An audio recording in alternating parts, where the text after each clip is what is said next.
verified information about what's happening militarily in the Kursk region and its territories invaded by Ukrainian forces, the Russian propaganda is still playing its information game in an attempt to downplay these events. Above all, the aim is to reassure the Russian public and give the impression that nothing serious is happening. But is that really the case? What are the reactions of Russian society to what's happening? We'll look at materials and information on what's going on to explain how Russians are reacting to the Ukrainian incursion into Russia.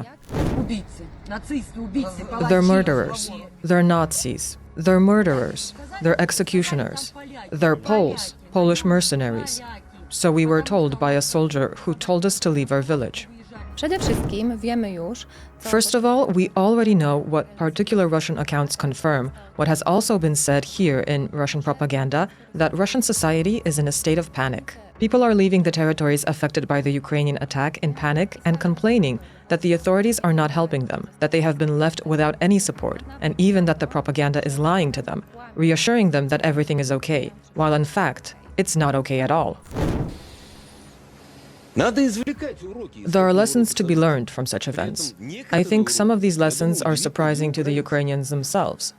They thought they would so panic, that people would be upset, and they were right.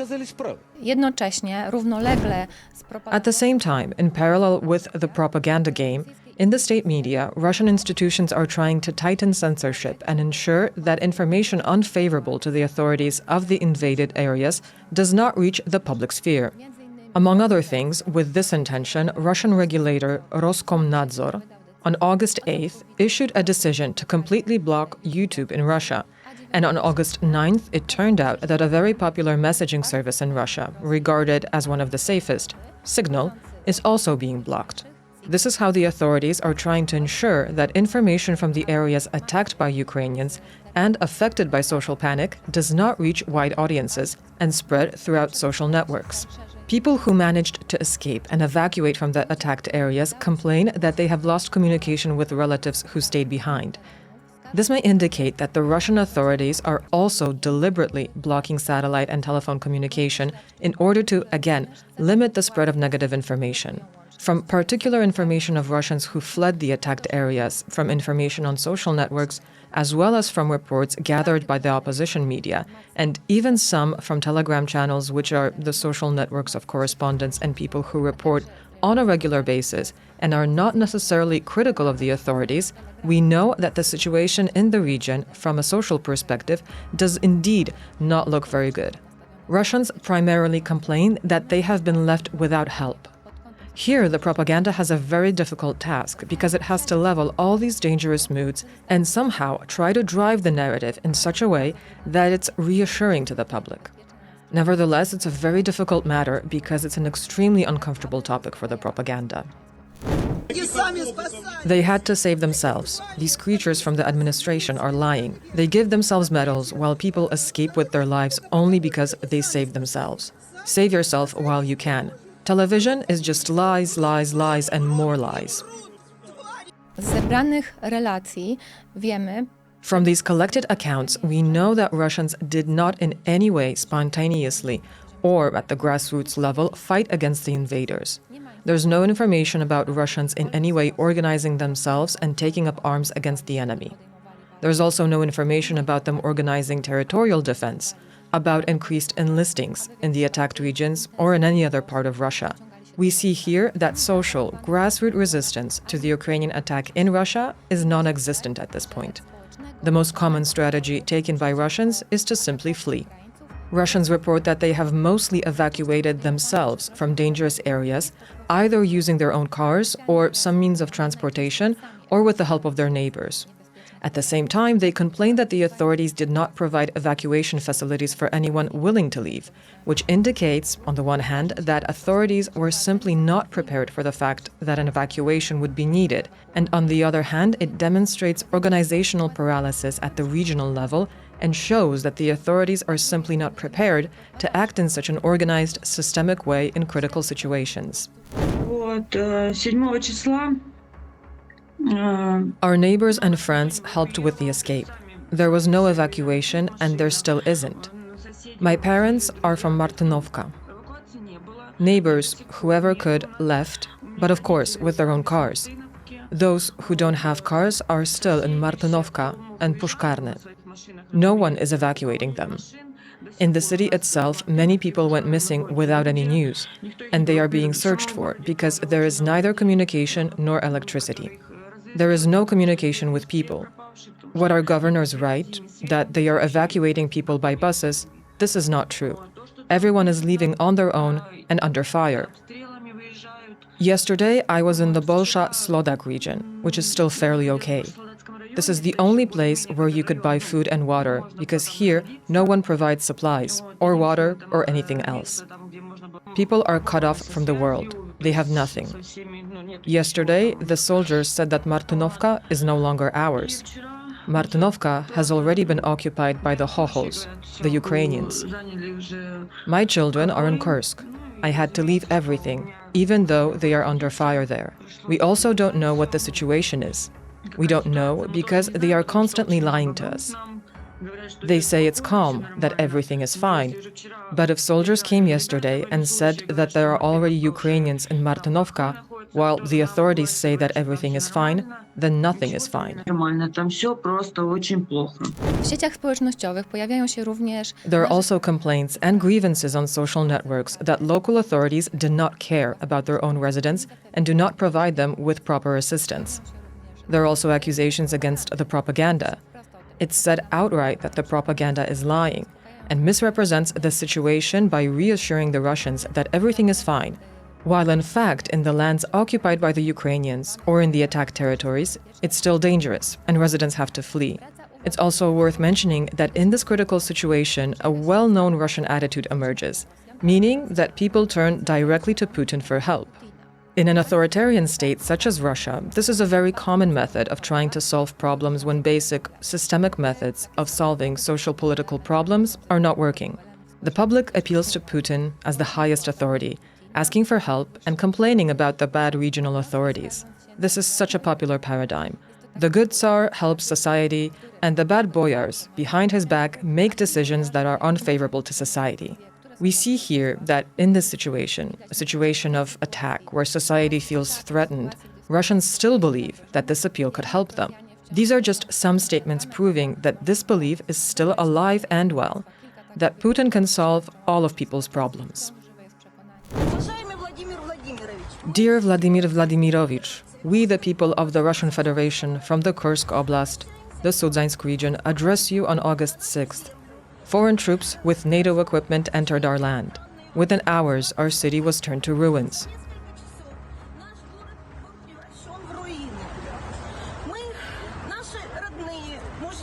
Our husbands, our neighbors are defending Donbass.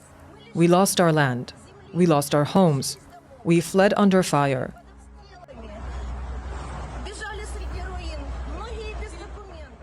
We ran among the ruins. Many of us have no documents. We turn to you for help. We have been left alone. We have lived through shelling. We supported and are supporting our army from the very first days, from the very beginning of the special military operation.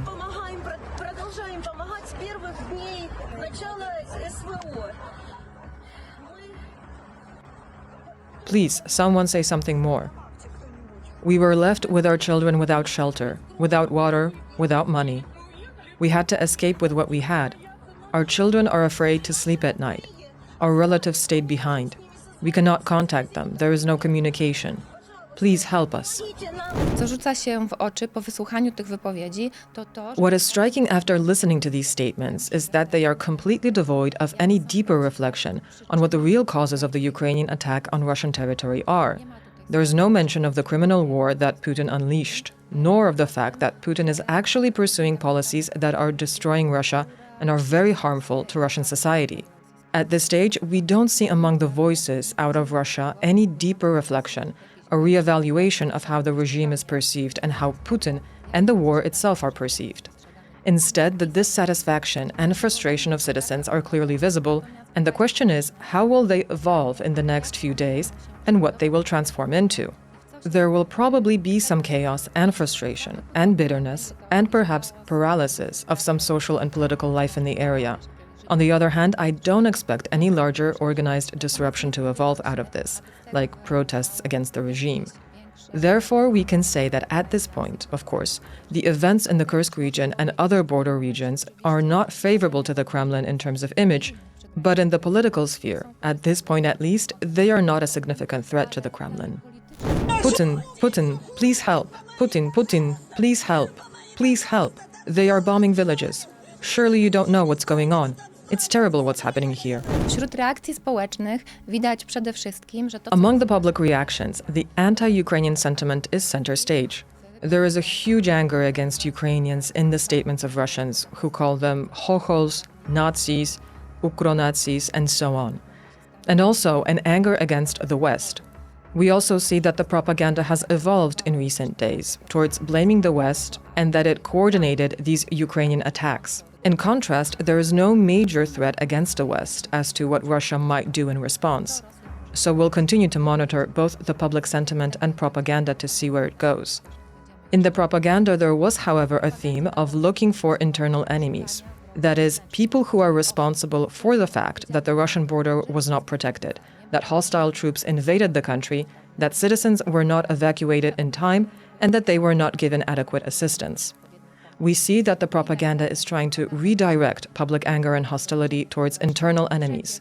War correspondents or commentators on Russian television who have been nominated as these enemies, who, as indicated in the propaganda, sow panic and make Russian society hysterical. The authorities in Kyiv make no secret of the fact that their goal is to destabilize the political situation in our country. Therefore, when I say coordinated actions, I mean those who are sowing panic, spreading blatant nonsense, and, to use the language of Comrade Stalin, are alarmists and traitors. This information chaos that has been unleashed by Ukrainian PSYOP channels, not just on Telegram but also in other mass media, is absolutely unprecedented and raises the question: have you all gone mad? Are you working for the enemy? Do you even understand what weight your words carry? Do you understand the hysteria? Tonight you came up with the idea of a deep, 10-kilometer-long tank breach on the broad front line. Where do you get such information? Do you understand how the people of the Kursk governorate will react to this? The consequences of the panic? Do you even realize your responsibility for the lies you spread? And then some of you, even those in uniform running channels on Telegram, a separate issue altogether, start saying, well, after all, wasn't there a diversionary reconnaissance group? nastroje niezadowolenia, rozgoryczenia czy chaosu. The Kremlin might use this mood of discontent, bitterness, and chaos, as well as this anti-Ukrainian or anti-Western sentiment, in the next few days or months to make some war-related decisions that have so far been unpopular in Russian society. Perhaps it will intensify mobilization, which is still being carried out in Russia, only at a slightly lower rate than at the beginning of the partial mobilization, coordinated in Russia in September 2022. It remains to be seen how this will unfold, because so far the mobilization decision has been seen as a socially unfavorable one, as one that provoked discontent and therefore carried additional political risks for the Kremlin. In the broader scheme of things, we can also see that the incursion of Ukrainians into Russian territory undermines the ideological underpinnings of the Kremlin regime, which preaches the conservative ideology associated with the Ruski Mir, the so-called Russian world. In light of the Kremlin's rhetoric, Ukraine is part of this Russian world, a rebellious part, a part manipulated by the West, but a part nonetheless. And it's beyond the comprehension of very many Russians that Ukrainians could spontaneously invade Russian territory and fight Russians on Russian soil. We can see that Ukrainian actions have led to the undermining of this ideology, and we'll see how the Kremlin handles this in the weeks and months to come. In light of the Ukrainian attack on Russia, the whole narrative about the Russian world, or this so-called triune Russian nation, is slowly being eroded. We have to say that the actions of the Ukrainians, their incursion into Russian territory, have caused a great deal of political image problems for the Kremlin. First of all, they demonstrated that the Russian state is unable to defend its border, to ensure the security of its citizens, to systemically organize aid and evacuation. These are facts that pierce the image of the authorities and the image of the Kremlin and undermine the credibility of the propaganda. And we'll see how the propaganda and the Kremlin authorities deal with this in the days to come. Thank you for watching. Make sure to subscribe.